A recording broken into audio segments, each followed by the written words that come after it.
Good morning বন্ধুরা। আজ 31 December বুধবার। আজকের সকালের বরাক তথা সমগ্র আসামের গুরুত্বপূর্ণ খবরগুলি হল 2026-এর বিধানসভা নির্বাচন নিয়ে এবার বড় ঘোষণা করলেন রাজ্যের মুখ্যমন্ত্রী হিমন্ত বিশ্ব শর্মা। তিনি জানিয়েছেন ফেব্রুয়ারি মাসের প্রথম অথবা দ্বিতীয় সপ্তাহে ঘোষণা করা হবে প্রার্থীর তালিকা। তিনি জানিয়েছেন 26-এর বিধানসভা নির্বাচনের প্রস্তুতি ইতিমধ্যে শুরু করে দিয়েছে বিজেপি। রাজ্যে টানা তৃতীয়বারের জন্য বিজেপি সরকার ধরে রাখার চেষ্টা চালিয়ে যাচ্ছে। আগামী ফেব্রুয়ারি মাসের প্রথম অথবা দ্বিতীয় সপ্তাহেই ঘোষণা করা হবে রাজ্যের প্রতিটি কেন্দ্রের প্রার্থীর তালিকা। এবার কেন্দ্র সরকারের বিরুদ্ধে এমজিএনরেগা বাঁচাও আন্দোলন ঘোষণা করলেন কংগ্রেস সাংসদ রাহুল গান্ধী। আগামী 5 জানুয়ারি দেশ জুড়ে শুরু হবে কংগ্রেসের এই বৃহৎ আন্দোলন। দুঃখ কষ্ট দিয়ে এমজিএনরেগা প্রকল্প শেষ করতে চাইছে সরকার।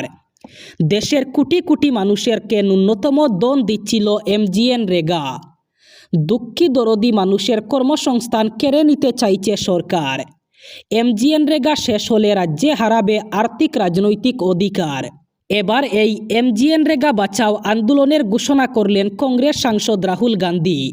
তিনি জানিয়েছেন আগামী 5 জানুয়ারি থেকে দেশ জুড়ে আরম্ভ হবে কংগ্রেসের এই বৃহৎ আন্দোলন, যার মূল লক্ষ্য থাকবে এমজিএনরেগা বাঁচাও। আবার উত্তপ্ত করিমগঞ্জ সিভিল হাসপাতাল। দুর্ঘটনায় জখম রোগীর চিকিৎসা নিয়ে অভিযোগ। দায়িত্বহীনতার অভিযোগ ঘিরে আবার একবার উত্তপ্ত পরিস্থিতি করিমগঞ্জ জেলা অসামরিক হাসপাতালে। হাসপাতালের জরুরি বিভাগে কর্তব্যরত চিকিৎসক এবং রোগীর স্বজনদের মধ্যে তর্ক বিতর্ক যেন পিছু ছাড়ছে না শ্রীভূমি জেলা সদরের করিমগঞ্জ সিভিল হাসপাতালের। প্রত্যেক মাসেই একাধিক অভিযোগকে কেন্দ্র করে উত্তেজনাকর পরিস্থিতির সৃষ্টি হয় সিভিল হাসপাতালে। সোমবার রাতে এমনই এক পরিস্থিতির সৃষ্টি হয়। দুর্ঘটনায় আহত এক যুবককে পর্যাপ্ত চিকিৎসা না করেই মেডিকেলে রেফার করে দেওয়ার অভিযোগ উঠেছে। এ নিয়ে আহত রোগীর পরিজনদের এবং ডক্টর দেবাশিস দাসের মধ্যে তর্ক বিতর্ক শুরু হয়। এতে এক উত্তপ্ত পরিস্থিতির সৃষ্টি হয় হাসপাতাল চত্বরে। আগামী কয়েকদিন রাজ্যে প্রচণ্ড শীতের আবহাওয়া।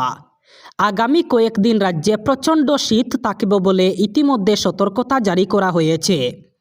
প্রচণ্ড শীতে গৃহবন্দী হয়ে থাকবেন রাজ্যের জনতা। রাজ্যের প্রতিটি জেলায় ইতিমধ্যে তাপমাত্রার পারদ নামতে শুরু করেছে। সর্বনিম্ন তাপমাত্রা ঘোরাফেরা করছে 12-13 ডিগ্রি সেলসিয়াসের মধ্যে। আগামী কয়েকদিনে শীতের দাপট আরও বাড়তে চলেছে, এমনই সতর্কতা জারি করেছে রাজ্যের আবহাওয়া দপ্তর। আবহাওয়া দপ্তর জানিয়েছে আগামী কয়েকদিনে এতটাই ঠান্ডা পড়বে যে রাজ্যের জনতা গৃহবন্দী হয়ে থাকতে বাধ্য হবেন। রাজ্যের বেশ কয়েকটি জেলায় ঘন কুয়াশা থাকবে ভোরবেলা। রাতের বেলা গাড়ি চালাতে সাবধানতা অবলম্বন করার পরামর্শ দিয়েছে আবহাওয়া দপ্তর। অসমের নির্বাচনী রণকৌশল সাজাতে যখন বিরোধীরা একজোট হওয়ার স্বপ্ন দেখছিল, ঠিক তখনই পাহাড় প্রমাণ ফাটল দেখা দিল তথাকথিত 3 গগৈয়ের মৈত্রীতে। জোটের অন্যতম কাণ্ডারি গৌরব গগৈ, অখিল গগৈ এবং লুরিনজ্যোতি গগৈয়ের মধ্যে শুরু হওয়া এই তীব্র মতানৈক্য এখন রাজ্য রাজনীতির প্রধান চর্চার বিষয়।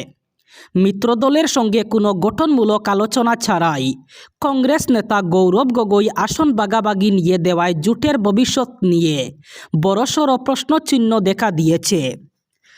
ঘটনার সূত্রপাত গৌরব গগৈয়ের এক মন্তব্যকে কেন্দ্র করে। অভিযোগ উঠেছে জোটের শরিক দলগুলোর মতামতকে তোয়াক্কা না করেই গৌরব গগৈ প্রকাশ্যেই শতাধিক আসনে কংগ্রেস প্রার্থী দেওয়ার কথা ঘোষণা করেন। রাজনৈতিক মহলের মতে মিত্রজোটের সমীকরণ না মেনেই এই ধরনের মন্তব্য শরিক দলগুলোর আত্মসম্মানে আঘাত করেছে। এই ঘটনার পরই রণংদেহী মেজাজে ধরা দেন রাইজোর দলের প্রধান অখিল গগৈ। তিনি বলেন মিত্রজোটের সবাইকে বুঝতে হবে যে এটি একটি বিরোধী জোট। মিত্র দলের সঙ্গে আলোচনা না করে একা কোনো সিদ্ধান্ত নিতে পারেন না কেউ। উত্তরাখণ্ডে নববর্ষের উৎসবের আমেজ পিকনিক ফিকে হয়ে গেল এক মর্মান্তিক পথ দুর্ঘটনায়। মঙ্গলবার উত্তরাখণ্ডের আলমোড়া জেলার বিকিয়াসনের কাছে একটি যাত্রীবাহী মিনি বাস নিয়ন্ত্রণ হারিয়ে গভীর খাদে পড়ে যাওয়ায় অন্তত 7 জনের মৃত্যু হয়েছে। দুর্ঘটনায় আরও 11 জন যাত্রী গুরুতর জখম হয়েছেন বলে জানা যায়। পুলিশ এবং স্থানীয় সূত্রে জানা গেছে, কুমায়ুন মণ্ডল বিকাশ নিগমের ওই মিনি বাসটি এদিন দারহাটা থেকে রামনগরের দিকে যাচ্ছিল।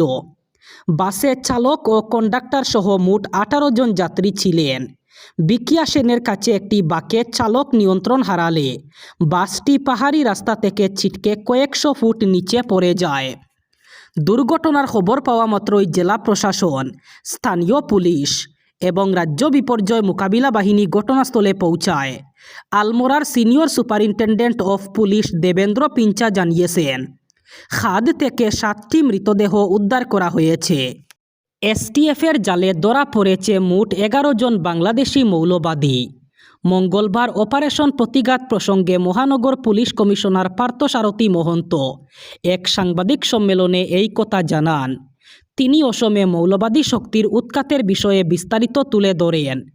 এই অভিযানের অংশ হিসাবে দেশের 3টি রাজ্যে বাংলাদেশি মৌলবাদীদের বিরুদ্ধে অভিযান চালানো হয়।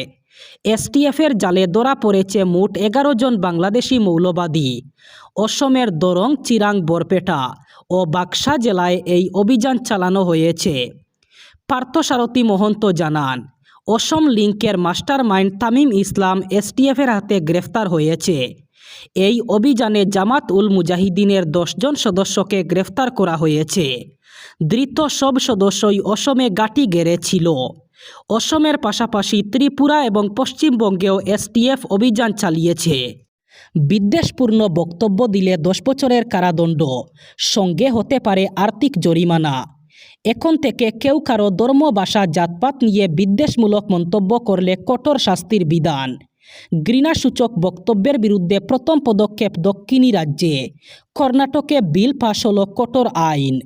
কর্ণাটকে সাম্প্রদায়িক উস্কানিমূলক অথবা কারো ধর্মকে চ্যুত করে প্রকাশ্যে বক্তব্য দিলেই জেলের বিধান। বিজেপির সমস্ত আপত্তি উপেক্ষা করে কর্ণাটকে বিল পাশ করল কংগ্রেস। অভিযোগ প্রমাণিত হলে সাজাপ্রাপ্ত 10 বছরের জেল, সঙ্গে 1 লক্ষ টাকা আর্থিক জরিমানা। বিজেপি বিরোধিতা করলেও কর্ণাটক আইনসভায় 2 পক্ষের সমর্থনে পাশ হল ঘৃণা বিরোধী বিল। সাইরাং গৌহাটি যাত্রীবাহী ট্রেনের সময়সূচি পরিবর্তন হচ্ছে না, এমন খবরে সোমবার সন্ধ্যায় আনন্দ উল্লাসে মেতে ওঠেন হাইলাকান্দি শহরবাসী। 2টি ট্রেনের সময়সূচি অপরিবর্তিত থাকায় রেল কর্তৃপক্ষকে সাধুবাদ জানিয়ে বক্তব্য রাখেন বিশিষ্টজনেরা। হঠাৎ করে 2টি ট্রেনের সময়সূচি পরিবর্তন করায় জেলা জুড়ে বিভিন্ন দল, সংগঠন আন্দোলনে নেমেছিল। আর এই আন্দোলনের ফসল সময়সূচি অপরিবর্তন। তাদের কথায় উত্তর পূর্ব সীমান্ত রেলওয়ে কর্তৃপক্ষ নতুন সময়সূচি পরিবর্তন করতে বাধ্য হয়েছে জনগণের আন্দোলনের কাছে নীতি স্বীকার করে। এবার বরাক উপত্যকার 3 জেলার আজকের আবহাওয়ার খবর। আজ 31 ডিসেম্বর বুধবার বরাক উপত্যকার 3 জেলায় তীব্র ঠান্ডা থাকার সম্ভাবনা। আজ শিলচর কাছাড়ে সর্বোচ্চ তাপমাত্রা থাকবে 22 ডিগ্রি সেলসিয়াস এবং সর্বনিম্ন তাপমাত্রা থাকবে 12 ডিগ্রি সেলসিয়াস। শ্রীভূমি করিমগঞ্জে আজ সর্বোচ্চ তাপমাত্রা থাকবে 22 ডিগ্রি সেলসিয়াস এবং সর্বনিম্ন তাপমাত্রা থাকবে 12 ডিগ্রি সেলসিয়াস। একইভাবে হাইলাকান্দি জেলায়ও আজ সর্বোচ্চ তাপমাত্রা থাকবে 22 ডিগ্রি সেলসিয়াস এবং সর্বনিম্ন তাপমাত্রা থাকবে 12 ডিগ্রি সেলসিয়াস। এই ছিল আজকের সকালের গুরুত্বপূর্ণ খবরগুলি। ভিডিওটি অবশ্যই লাইক করবেন এবং চ্যানেলটি সাবস্ক্রাইব করবেন।